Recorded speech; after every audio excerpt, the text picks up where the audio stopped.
Are you telling the same old, tired stories to motivate your employees?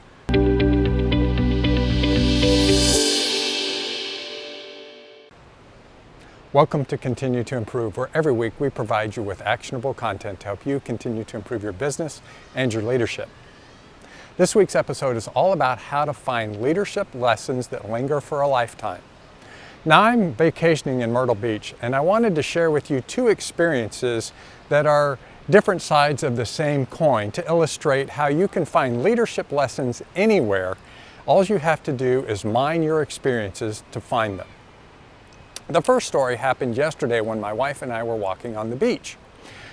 We ran into this lady who was dragging her dog along and stopped to talk to her for a minute. The dog's name was Goonie, and he was a very laid-back, black and white pit bull. And as I was petting Goonie, I realized that he had very long toenails. As a matter of fact, they were so long they curled under and they caused his toes to slide over to one side. So it had to be very uncomfortable for him to walk. Yet the owner was adamant about walking the beach looking for shells. So conversationally, I just said, you know, it looks like Goonie could use a pedicure. Well, in some very harsh sailor talk, she basically told me to mind my own business and then drug him off to search for more shells. The second story happened this morning when we were coming down here to the pool.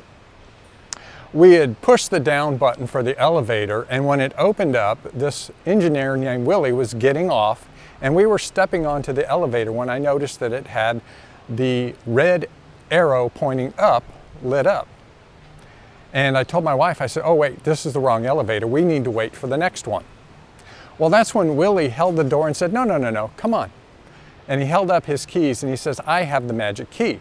And with a twist of the key and a few taps on the button, we were headed downstairs. Now, when we got to the bottom, Willie got back on the elevator and went back up to do whatever he had to do. Now, I can imagine in a place this size that Willie would probably have a lot of work to do every day. Yet he took the time to pay attention to our needs and help us with the problem that we had. So many times leaders find themselves in a position where they are struggling to get what they need done, and then their team members are coming to them needing help, and many times they push them away. So as leaders, we need to be able to embrace their needs and set ours aside for the time being, not permanently, but for the time being, and help our team members with what they need.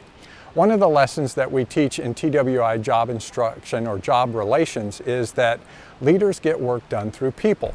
So you have to help your people be successful if you want to be able to get all the things done that you need to get done as a leader. So those are just two examples of stories that I found while I was here vacationing in Myrtle Beach.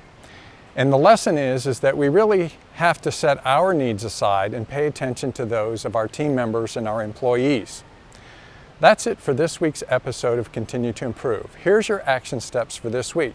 What I'd like for you to do is to focus on some of your experiences and reflect back on those experiences and see what kind of leadership lessons you can extract from those experiences that you can share with your team members to help motivate them instead of using the same old tired stories we've heard dozens or even hundreds of times before.